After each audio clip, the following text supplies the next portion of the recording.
right, it's 9:14. Guess what? Less than a week now until the WBTV Family Recipes Cookbook goes on sale. This collection of delicious dishes comes from some of Charlotte's best chefs and WBTV anchors and meteorologists. Pro chefs make their livings on getting recipes just right? So that's no big deal. But for us TV people, most of these recipes are hand-me-downs, a little bit of this, a little bit of that. Who knows if it really tastes right. So that's where the team at Johnson & Wales University stepped in before the book could go to print.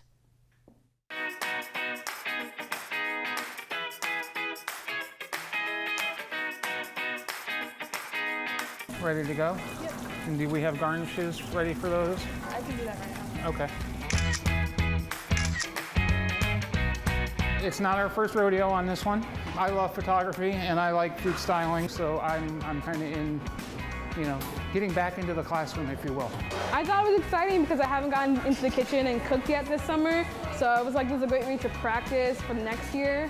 So I'm really happy about that. It's been very important for me. I've always wanted to be a chef. You just fall deeper in love with the thing you've already loved at home. 99% of our kids get financial aid, of our students get financial aid. And a lot of them, if it wasn't for scholarships, grants, financial aid, they wouldn't be able to be here. All of it is a benefit for our students. A lot of people run into trouble if they try to print books and don't test the recipes. Because then you've got someone who spent X dollars, and sometimes cookbooks, especially professional cookbooks, are not cheap. And if the recipes don't work and you know that you followed the recipe, and that's just two streets there too, because one time is I thought I followed the recipe, and then I really did follow the recipe. We have to just make the recipes the way you guys set them up on the page. And then we taste them, like yesterday we had a big feast of just tasting hey, over here needs a little bit more salt, over here needs some seasoning to brighten it up. And then we think about how is it gonna look in your pictures. So today, on the recipe with the brownies, it said just put some nuts on top. But I candied them so they have a little shine to them. So when you kiss that camera, it looked like, oh my goodness, more appetizing. I really like the idea of food as art. So we have a plating class, and a lot of this goes into that, where we're gonna plate it up so beautifully that you want to eat it when you look at that picture. So I think that's really important. You eat with your eyes first, and then you eat with your mouth, and both of those should be beautiful. We wanna, show some contemporary plating techniques. We're also probably gonna do some whole versus, slices, and kind of give it a visual variety. So the book's just not, here's a plate of food, here's a plate of food, here's a plate of food, here's a plate of food. It's got to be interesting too. So you can see all of the pictures for yourself next week. The cookbook goes on sale November 15th. You can only get it at Paper Skyscraper and Park Road Books. You got to go in there and check them out. They got a bunch of other great stuff in there too.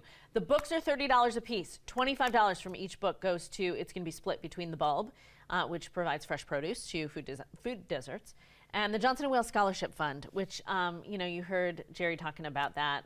So many of their kids have to have some sort of funding to go to school. And these are the people that are going to be serving you in restaurants when you go in there, hopefully right here in our own community. So it was really cool to be there that day. I love every piece of it. Also, so much goes into it.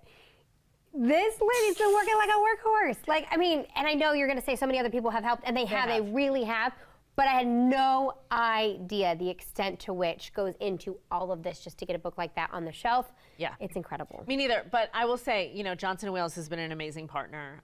Those students dedicated and donated their time to testing those recipes, tasting them, testing them again. And they had so much fun with the team at Spark Publications, learning about plating those dishes for a cookbook. To like how we do ourselves. We do our hair, we do our makeup, and the food has to have its own styling. It's not enough to just put the pecan on the plate, right? You candy the pecan so it shines in the cookbook. And then you saw Millennial Matt. Millennial Matt took all of the pictures of the food that our WBTV people submitted. He's so good. It was a great day. All of it. Oh, I can't wait for it to go on sale. I know, the 15th. It's gonna go fast, so be ready.